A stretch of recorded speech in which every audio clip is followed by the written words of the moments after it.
Hello everyone, my name is Sam, and some weird-ass stuff has been happening to me. First, let me give you some backstory. In 8th grade, my friends and I dug a huge 6-foot deep pit that we just called the trench in a park across from my house. The park is mostly just woods and unkept plant growth.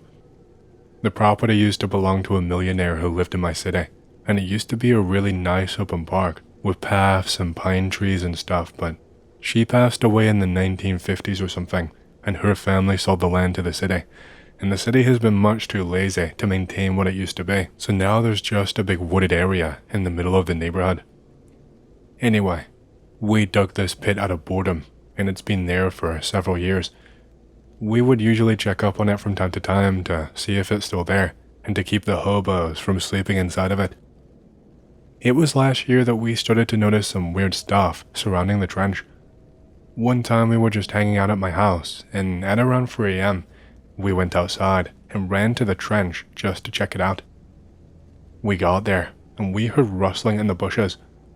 When we turned around to go back home, we all had this strange feeling that we were being watched. Now, we did not think much of this because there were a ton of hobos in that park, but then things just got weirder. Deeper in the park, the trees and the plants got denser, and the hard ground turns into mush because there is a little bay right outside the trees. And my friends and I have been back there before, but we show up, and there is a huge opening in the trees, and the ground is normal, like the ground near the edge of the woods by my house, almost like something just came in, destroyed the trees, pounded down the ground, and then just left. And there used to be 2 old wells in that same place, and now they are both gone. So, that was weird, but okay, there could just be some construction going on maybe. And I kid you not, after a year and a half of no one doing anything with that land, not a single plant has grown in the opening. And you might be thinking, how does this tie back to the trench? The same thing is happening where we dug the trench. There were no plants growing there. So, that's all of the backstory and all of the supernatural shit that's been surrounding this trench and this park in general. But here's the main part of the story. Last Friday, some friends and I were sitting on my front porch having a drink and chatting while a radio was playing on a table right next to me. You know those severe thunderstorm warning alarms and how they sound? Well, the radio show that we were listening to suddenly shifted to that warning, telling us that there was a severe thunderstorm in our area, even though it was perfectly clear outside.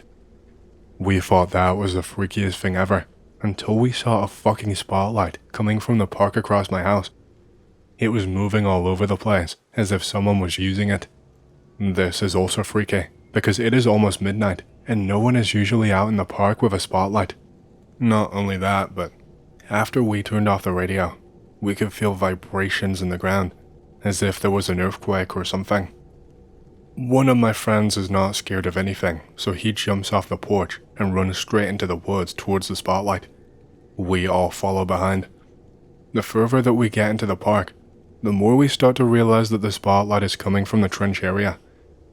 Soon before we arrive, the spotlight turns off and it is pitch black. None of us grabbed our phones and we did not have a flashlight, so we're just kind of standing there in the darkness.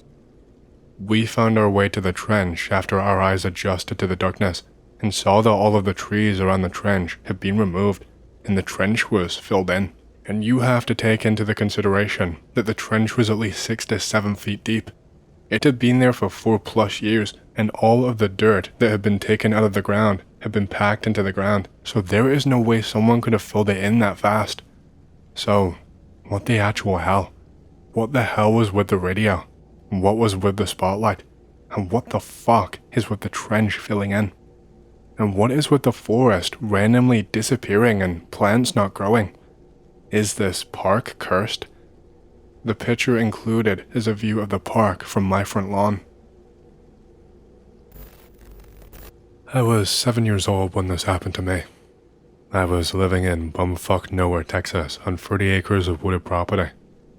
My parents saved up money to build a cool house after having lived in a shack in the back of the property for many years. We move into the new house. the first thing they do is get me a bunk bed. Heck yeah. I sleep on the top bunk for a while, then start switching where I feel like sleeping that night. I end up having sleep paralysis pretty frequently whenever I'm on the bottom bunk.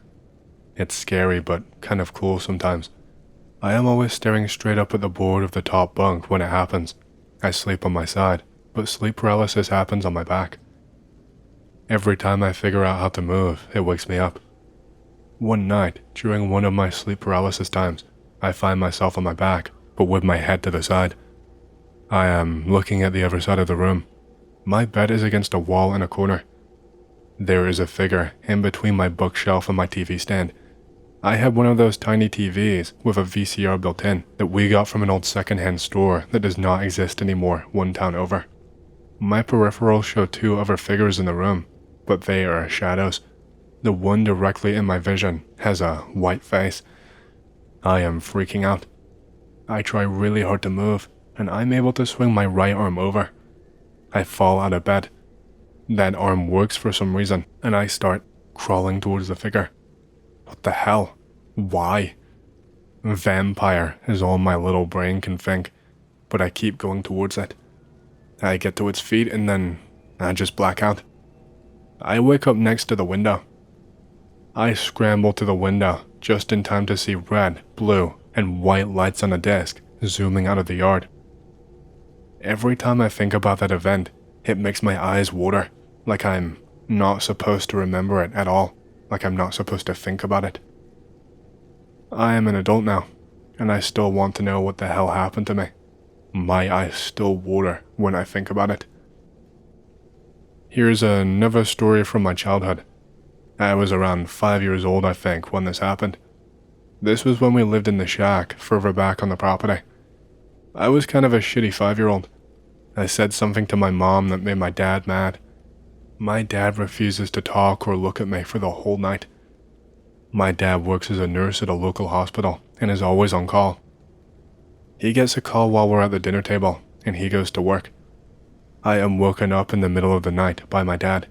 He tells me to get my shoes on.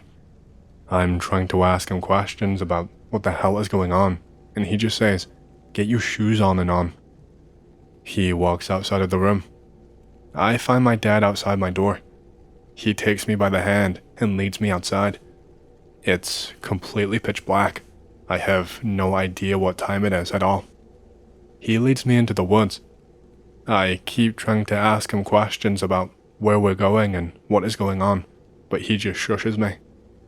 We make it a ways into the woods. I am freaking out now. I'm thinking about wolves, snakes, creepy crawly things in the night. I'm thinking that anything could happen, that anything could be out here. He lets go of my hand. I follow the sound of footsteps. I can't even see my dad. I just hear pine needles crunching. I have no idea of how much time passed by. I find myself less scared by the time we loop back to the house. I don't see my dad anymore, but I know that I'm home. I go to bed and try to forget it even happened. My dad insists to this day that it never happened, but I know that it did. Here is another story from that same property. I think I was around 10 years old at the time of this one. This is after the house has been built. I like to go explore in the woods with my dog, so I'm there and I'm having a good time. I'm gonna go back to the old house, the shack. A tree has fallen in the driveway that leads back to it, so I can't ride my bike. The dog is old. It sometimes likes to wander back to the new house to his favorite hole that he dug, sometimes just lay down. I hang around and play with the antlions underneath the old porch. The dog wanders back. My parents have an old trailer house on the property that they lived in before I was born while they were fixing up the shack. It's all sorts of messed up by this time. I hear this loud clunk sound coming from behind me. I think it's just my dog messing with something. I hear this sound again. I realize it came from the old trailer about 30 yards away. I turn around and stand up. I start walking towards the trailer. Bad idea. I'm about 20 feet away when I see what looks like a giant rat hop up on top of the trailer. It looks like it's about 3 feet tall, standing on its hind legs. I am paralyzed with fear. It looks at me. I swear, this thing had red eyes. I freak the hell out and run all the way back to the new house without looking behind me for even a second. I tell my parents, but they do not believe me. They don't even give me possible explanations. They just tell me it was my imagination. I am scared to go back into the woods for about 2 weeks, let alone go near that trailer for a very long time. I have since moved away from that property, but my parents still live there. On that note, my parents leave me into the next story. I'm around 5 years old this time. Quite a few of my stories take place when we were in that shack at the back of the property. My mom wakes up in the middle of the night. My dad is missing. We get on our clothes and our shoes and walk up the driveway. I am obviously scared because I am young and it is dark in the woods. My mom uses a flashlight. That makes it a little bit better. We walk a lot and it's deeply wooded. The trees had not been cut down yet to make a lot for the new house. We get to the end of the driveway where the gate is. It's about the length of 2 football fields, 200 yards to get there. My dad is there. He is silent. He says helicopters came and men came down from the helicopters into the pasture across the road. What the fuck? My dad is visibly shook. We walk back to the house and do not talk about it. In the morning, my dad insists that he was awake and remembers everything. New development. My mom remembers being there with him. What the fuck? My mom, my dad, and myself all remember that one. Here is one final one. I think I was 5 again at this time. I can't really remember. I'm in the shack house. I had a red metal rail bed. It was moved into in the new house before I got my bunk bed. My mom tucks me in. I really like the covers being tight when I was a kid. It feels pretty good. I look at the window. I see these blinking white lights. There are lots of them. They make like a filled circle. Fairies is what my little brain screams. I don't know if to be excited or scared. I struggle to get out of bed because the covers are tight. I run to go and tell my mom and my dad. Thank God I didn't see something I shouldn't have. I tell them that I saw fairies. They say that there is no such thing. It was probably just lightning bugs. My mom tucks me back in and leaves the room. I feel good again. I look at the window because I'm still a little bit scared. Big mistake. There is this glowing white cow skull in my window. I freak the hell out and slip out of the covers from the pillow end. I run to my parents' room. I sleep there for the night. I am married at the time that this story happens. My wife's sister is married too. Her and her husband have a 12-year-old boy and an 8-year-old girl. The girl is playing in the backyard with her brother. The brother goes inside to get them drinks. The sister vanishes by the time that he comes back outside. The family goes absolutely nuts. She is missing for around 2 days. I spend 2 sleepless days helping them search for her in the woods and searching the fields behind their house. She suddenly shows up outside the house. The wife happened to be there at the time. She calls everyone to get them home. Her family takes her to the emergency room. She is filthy. She stinks. Her muscles are a little bit weak, but otherwise she is okay. She says that she does not remember where she was. They bring her home after a couple of days. Of course, her family clings to her for the next week or so. Eventually things go more or less back to normal. The girl is a little bit off though. She is very clingy to her mom. No one is really paying attention. They figure she is just upset after everything that happened. After about 4 weeks of her being back, her mom collapses on her way to work. They take her to the emergency room. The doctors say that she is extremely fatigued. She said that everything was pretty normal. She slept a lot and she ate right.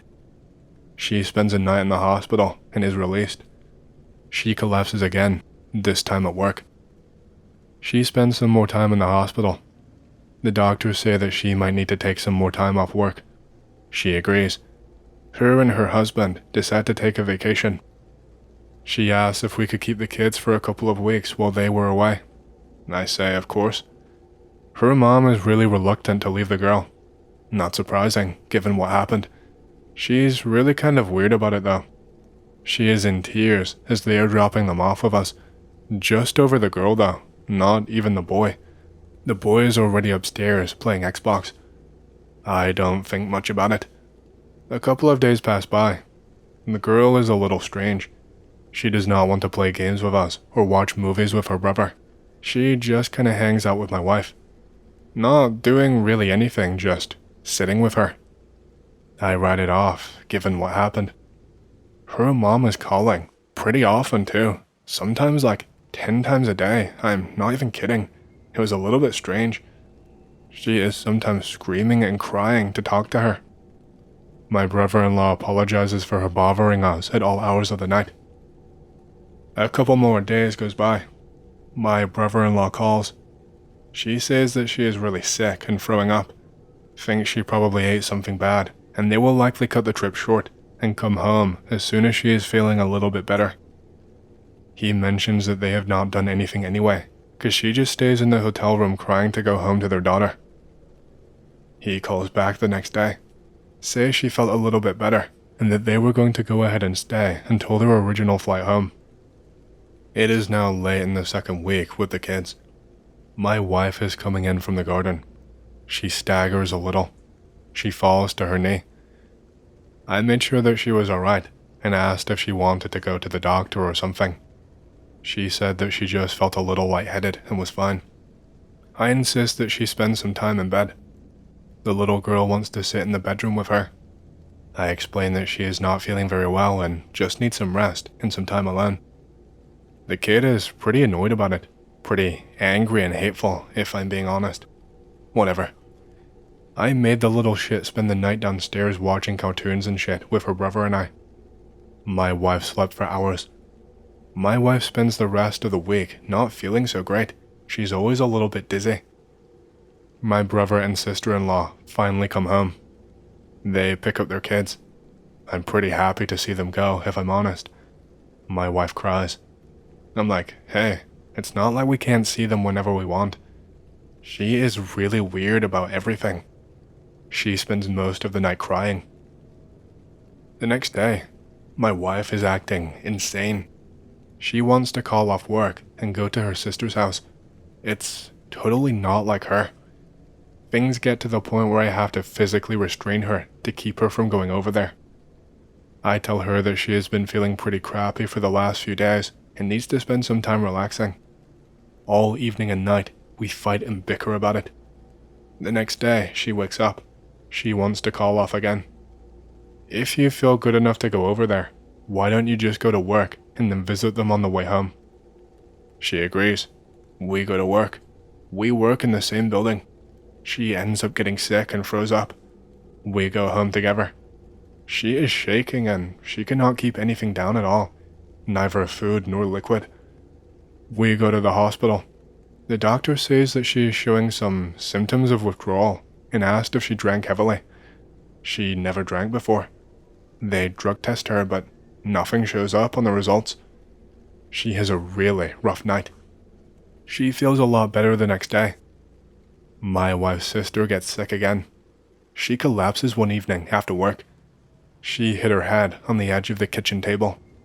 She spends several days in the hospital. The little boy wakes his dad up one night while she is in the hospital. He said that the little girl got out of bed and went downstairs. My brother-in-law freaks out and begins searching for her. She is laying down in the yard. She is freezing cold. He immediately takes her to the emergency room. She spends a couple days in the hospital with her mom. She eats like a moose. She perks right up after a couple of days. She says she only vaguely remembers the past month or so. She acts totally normally from then on. Her mom stops getting sick. My wife is around her without getting sick too. She plays games with me and her brother when they're over. She starts acting like a normal kid. I don't think it was their daughter that came back the first time. I wouldn't venture to guess what it was, but it did something to her mom and my wife while it was around them. It made them sick and weak, and it created some sort of dependence on it. It scares the hell out of me just thinking about it. Okay, just for a reference for the story that I'm about to tell you, I made a shitty Microsoft Paint map of the general area. The black lines are where the fences are. I was in 5th grade when this happened. My parents moved into this new house in the middle of nowhere. The house is massive. It has a couple of acres of property as well. It's situated in a field that is hidden from the road by some trees, quite a lot of trees. There are several houses next to ours. One of them is owned by this ASCPA dude who does karaoke all the time. One is owned by this old lady and a literal NEET who lives on a fucking barn on the other side of their pond. One is behind our house and is owned by someone who I will call Rancher Bro. Then there's the one that's next to the old lady. They don't come out much, if at all. The land that the old lady owns goes back about a mile. There is no trees though, so we can see their house. Nothing really much happens for a couple of years. We think nothing of them as they never really talk with us. One day, I'm flying a kite in my backyard that I got for my birthday. The line breaks. The kite flies across the field and onto the creepy neighbor's land. Ah, crap. I have to go through the field to find the kite. I am looking around for it when I hear someone yelling from their house to get over here. I run like a world-class sprinter back home. I never found the kite. Fast forward a couple years later, I managed to make a massive loft in my room. I have a great view of the land. Hell yeah. I can see the creepy neighbor's back porch from the loft. They have a playground and a pool. I have never seen them out there. Okay, that's weird. Fast forward another year or two. I am walking up to the loft.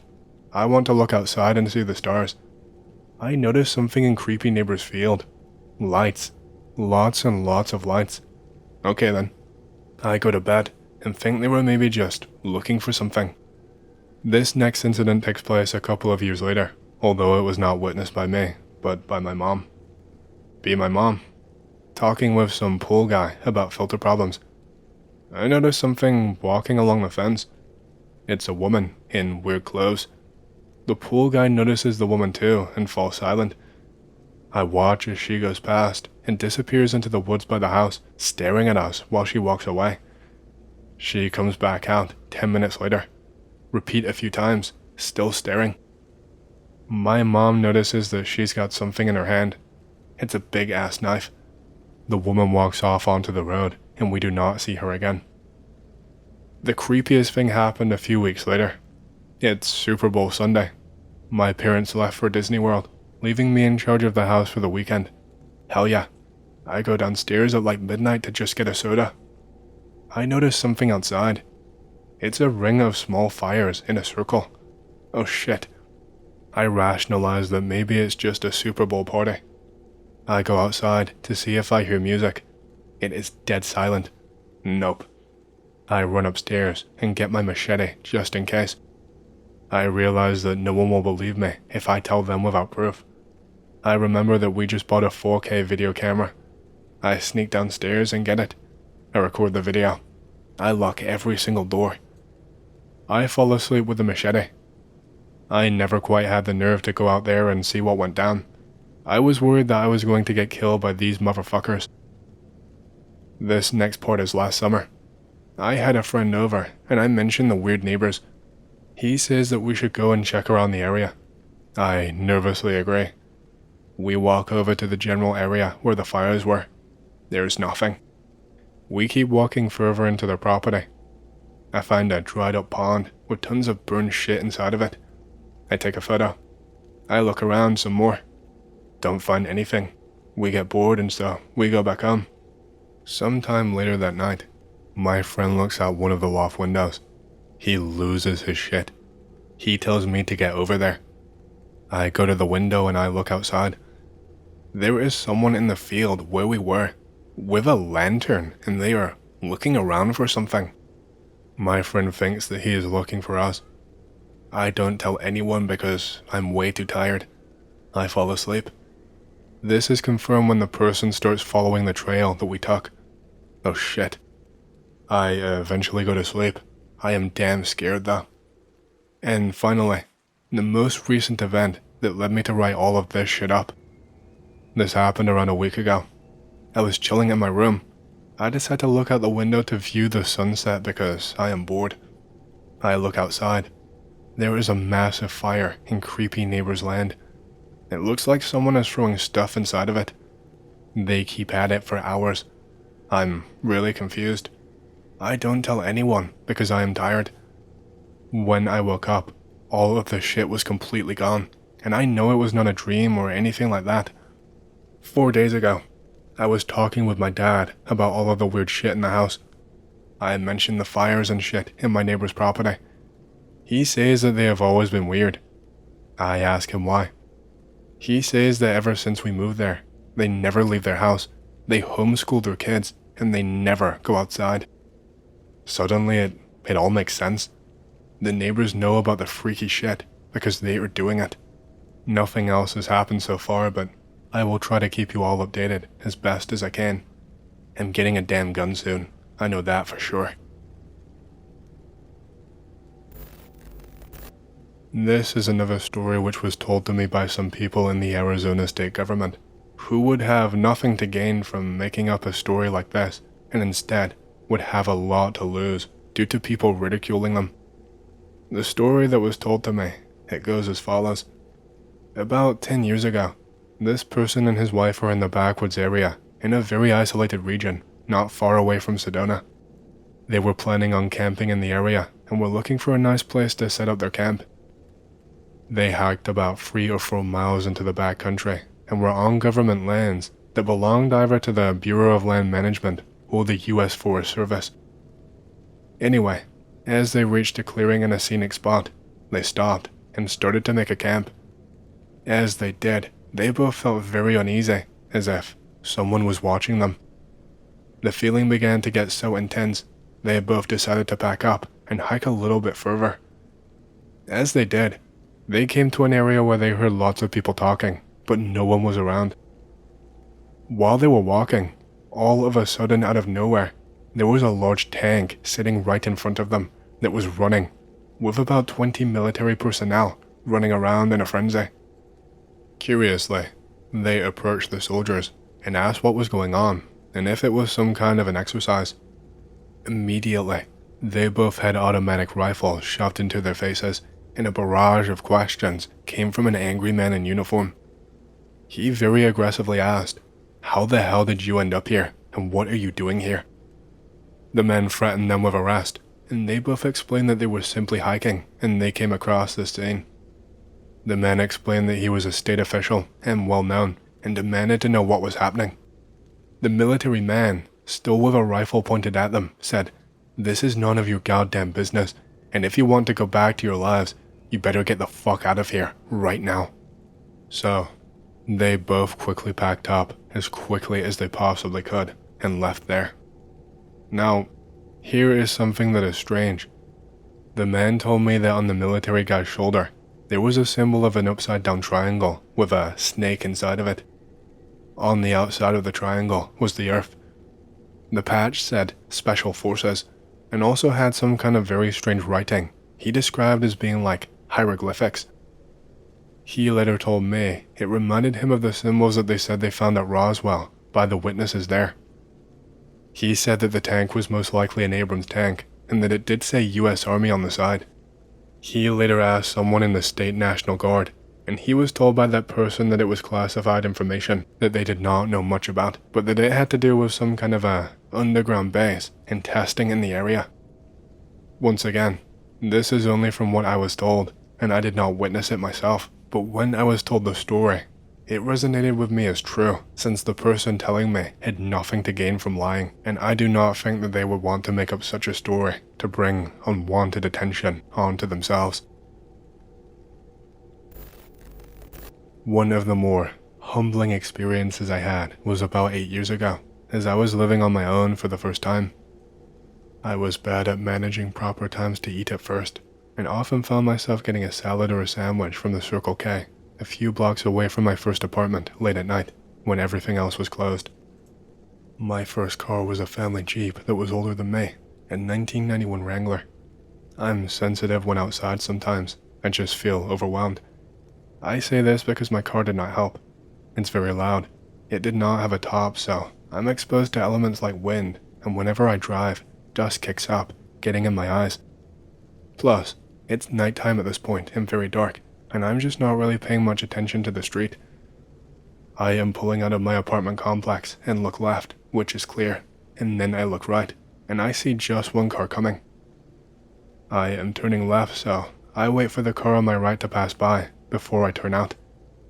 As I roll out, all I see is this semi-truck barreling down the main road just a second away from impact. I remember just flinching my eyes and tightening up, thinking that I was about to die. Those milliseconds felt like forever, and I just floored the gas pedal, hoping I got out of the way. I open up my eyes and I'm in a state of shock. Nothing is there. I check to my right to see where it passed, and there is nothing in sight. As I look to my left, there is a white semi-truck just coming to a stop about 500 feet out at a red light. I know my distance well because my Garmin GPS would always say things like, turn left in 100 feet. I just don't understand how I did not die or why nothing hit me. I was so certain. You can't be in total darkness and not notice two blinding headlights coming right through the driver's side window while pulling out on the main road. Plus, you can hear the sound of a semi-truck speeding towards you when you're in a car with no roof. It was right there. I don't know how I survived.